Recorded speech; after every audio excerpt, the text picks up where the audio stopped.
Thumb rule किसी case में काम करता है, किसी केस में काम नहीं करता है, और हमारे पास बहुत ही प्रिसाइज कैलकुलेशन करने की मेथड्स है। हाय, मैं हूं अनमोल गुप्ता और ये है मनी की बात। तो लास्ट एपिसोड में हमने बात करी थी इंश्योरेंस के बारे में, टर्म लाइफ इंश्योरेंस के बारे में, कि टर्म लाइफ इंश्योरेंस का पर्पस क्या होता है और कैसे टर्म लाइफ इंश्योरेंस बाकी तरह के जो हाइब्रिड इंश्योरेंसेस होते हैं उनसे बेटर होता है।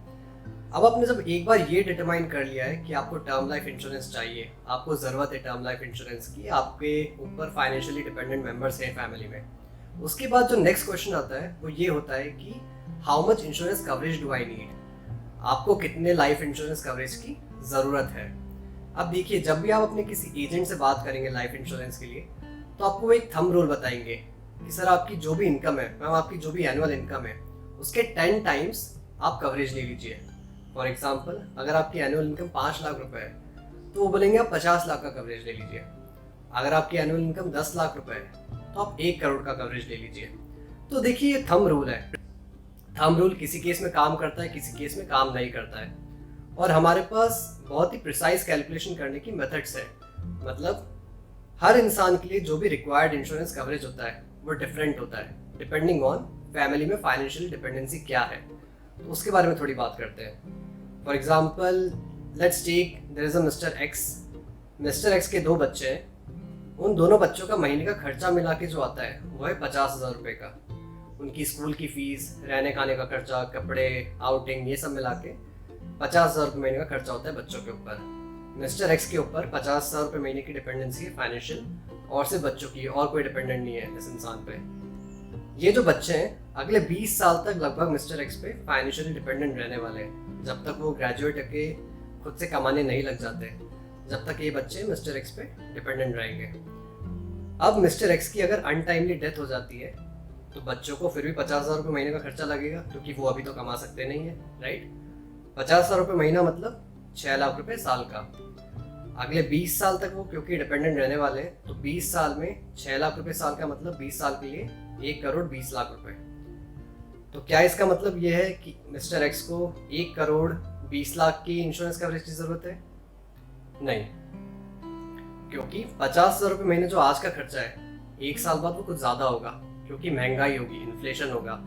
जो उनकी स्कूल की फीस आज है वो 1 साल बाद सेम नहीं रहेगी। जितना पैसा उनको खाने पीने के लिए आज लग रहा है वो उससे ज़्यादा होगा। तो मान लीजिए हम 5% इन्फ्लेशन लेके चलते हैं, 1 साल बाद 50,000 रुपये महीना जो है वो हो जाएगा 52,500 रुपये महीना। 2 साल बाद वो 55,000 के कुछ ऊपर हो जाएगा, राइट। और इस तरह से अगले 20 साल तक हर साल खर्चा बढ़ता रहेगा।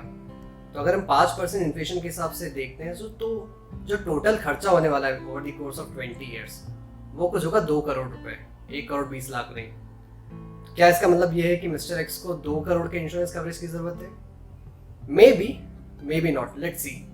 अब होगा क्या, मान लीजिए in the event of untimely death of mister x, बच्चों को जो भी इंश्योरेंस कवरेज का पैसा मिलेगा, बच्चे उसके साथ 2 चीज़ें कर सकते हैं। या तो वो पैसा लेके घर के लॉकर में रख सकते हैं और उसमें से खर्च करना चालू कर सकते हैं। घर के लॉकर में अगर पैसा रख लिया तो उससे क्या होगा, उस पैसे पे कोई रिटर्न नहीं मिलेगा, और वो पूरा की पूरा 2 करोड़ रुपए एक साथ तो खर्च करने वाले हैं नहीं, राइट। वो over the course of 20 years वो पैसा धीरे धीरे खर्च करने वाला है। तो बेटर ऑप्शन ये होगा, बच्चे जो भी इंश्योरेंस कवरेज से पैसा लेंगे उसको कहीं इन्वेस्ट कर दें, ताकि जब तक वो पैसा यूज में नहीं आ रहा है उस पर कुछ रिटर्न मिलता रहे।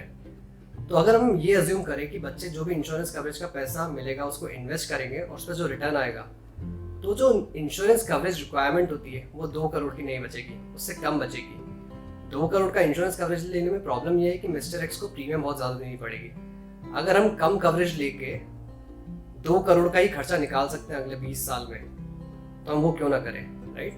तो बच्चे क्या करेंगे, इंश्योरेंस कवरेज का पैसा लेंगे, उस पर इन्वेस्ट करेंगे। मान लीजिए उस पैसे पे 7% का रिटर्न मिलता है, तो 7% का रिटर्न पे अगर हम इतना पैसा इन्वेस्ट करें जो over the course of 20 years 2 crore का खर्चा निकाल सके बच्चों के लिए, वो होगा हमारा रिक्वायर्ड इंश्योरेंस कवरेज। और इसको हम जब कैलकुलेशन करके निकालते हैं तो वो आता है 1 करोड़ रुपए के आसपास। असली में जो मिस्टर एक्स को इंश्योरेंस कवरेज चाहिए वो है 1 करोड़ रुपए। 1 करोड़ 20 लाख रुपए नहीं, ना ही 2 करोड़, 1 करोड़ रुपए, राइट। सो ये अप्रोच होती है रिक्वायर्ड इंश्योरेंस कवरेज कैलकुलेट करने की। पहले आप डिटरमाइन कीजिए कि आपके जो भी फाइनेंशियल डिपेंडेंट मेंबर्स हैं फैमिली में, उनको महीने का कितना खर्चा चाहिए आपसे, और ये जो महीने का खर्चा है वो कितने सालों तक चाहिए रहेगा उन्हें, और अज्यूमिंग कि वो इंश्योरेंस कवरेज के पैसे को इन्वेस्ट करेंगे 6% 7% जितने पे भी, आप ही कैलकुलेशन कर सकते हैं। और आपके लिए ये चीज़ आसान बनाने के लिए मैं डिस्क्रिप्शन सेक्शन में आपसे एक लिंक शेयर कर रहा हूँ, एक एक्सेल शीट की। बहुत सिंपल कैलकुलेटर है। इसमें आप अपनी ये 2 वैल्यूज़ डाल सकते हैं कि आपकी मंथली डिपेंडेंसी कितनी है मेंबर्स की फाइनेंशियली आप पर, और कितने सालों तक वो डिपेंडेंट रहेंगे, और उससे आपको आपका रिक्वायर्ड इंश्योरेंस कवरेज मिल जाएगा। अगर आप ऑलरेडी टर्म लाइफ इंश्योरेंस खरीद चुके हैं तो आप ये कैलकुलेटर को यूज़ करके ये डिटरमाइन कर सकते हैं कि आपका जो कवरेज है वो सफिशिएंट है या नहीं है। और अगर आपने अभी टर्म लाइफ इंश्योरेंस नहीं खरीदा है तो आप ये कैलकुलेटर यूज़ करके ये डिटरमाइन कर सकते हैं कि आपका रिक्वायर्ड इंश्योरेंस कवरेज एक्चुअली में कितना है। So guys, please make use of this calculator and check it out for yourself कि आपका रिक्वायर्ड इंश्योरेंस कवरेज कितना है। And do subscribe to this channel to stay updated with the upcoming episodes. Thank you.